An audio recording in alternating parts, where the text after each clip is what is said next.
Пред се дозволете да се заблагодарам за интересот кој го пројавувате, да го честитам големиот јубилеј, 80 години од постоењето. Тоа е во една година кога славиме многу јубилеи, 80 годишнини. Ова само е можеби еден од поубавите настани кои треба да го чествуваме во градот.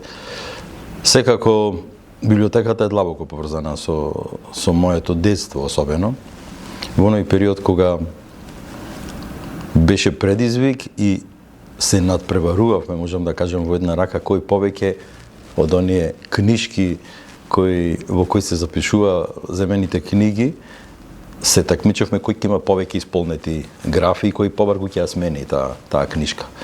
Ја памтам од првиот период на 70-тите години, кога живеејќи фактички во истата улица каде што се наоѓаше библиотеката на Маркс и Енгелс, таа беше во еден период, или може би нејзино одделение, во просториите над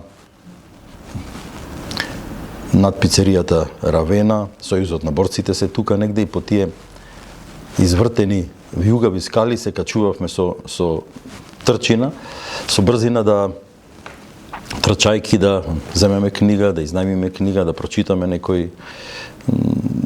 некоја страница повеќе. Тој беше период кога бевме инспирирани со приказните за народно-ослободителната борба, за хероите, инспирирани од филмовите кои често се прикажува. Така да знам, една од книгите Ранолетните орли во тој период од Бранко Чопиќ, не знам, неколку пати сум ја прочитал сигурно.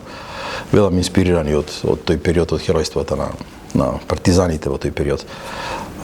Потоа во градската сегашна библиотека, значи низ целиот развој нејзин од како градска народна библиотека, па градска библиотека, во периодот од 80 години, нели, често пати го менувала името, се до сега како национална установа, Универзитетска библиотека Свети Климент Охридски. Во новиот објект исто, да, често пати доаѓа по многу поводи, земајки книги, во посета на настани и издруженија кои често таму се одржуваат.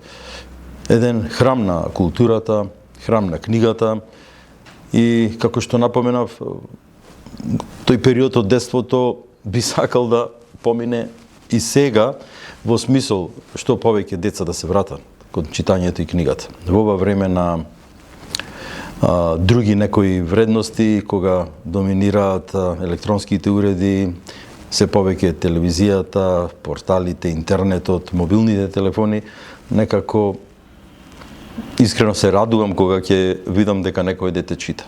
Повторно, ако се вратам во детството, оние периоди на летните распусти, кога покрај на детската игра, плажите и сето тоа, требаше да одвоиме во текот на денот обавезно да ги прочитаме и нашите лектири. И тоа не беше некоја обврска на која ние преминувавме колку да се каже, него навистина искрено го работевме тоа, зашто во годината која следи секако ќе беа обработувани тие литературни дела како дел од лектирите кои беа на програмата. Така да спомените се нижат, се прекрасни, меѓутоа она што сега значи за градот, она што сега значи соработката меѓу локалната самоуправа и Универзитетската библиотека е веќе некој друг степен на меѓусебна комуникација. Велам, често сум гост, таму се и научното друштво на Битола, таму се други асоцијации, чести настани на кои се среќавам, еден прекрасен амбиент кој ме враќа повторно, ќе напоменам, мирисот на книгата, кога ќе влезете во тој храм на книгата, кога ќе го осетите мирисот на старите листови, на старите корици, ви ги враќа спомените. Читавме многу, се дружевме многу, јас велам, искрено сакам тие вредности, би сакал што повеќе и семејството да ги практикува, и училиштето секако, зашто нема подобар начин кога ќе го видите пишаниот збор и кога ќе го држите во раката, или од друга страна сосема различно ако го читате од некој лаптоп или слично. Во секој случај, уште еднаш искрени честитки за големиот јубилеј.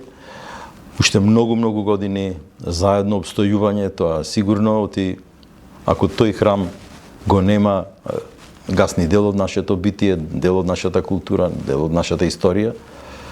Искрени честитки за многу години.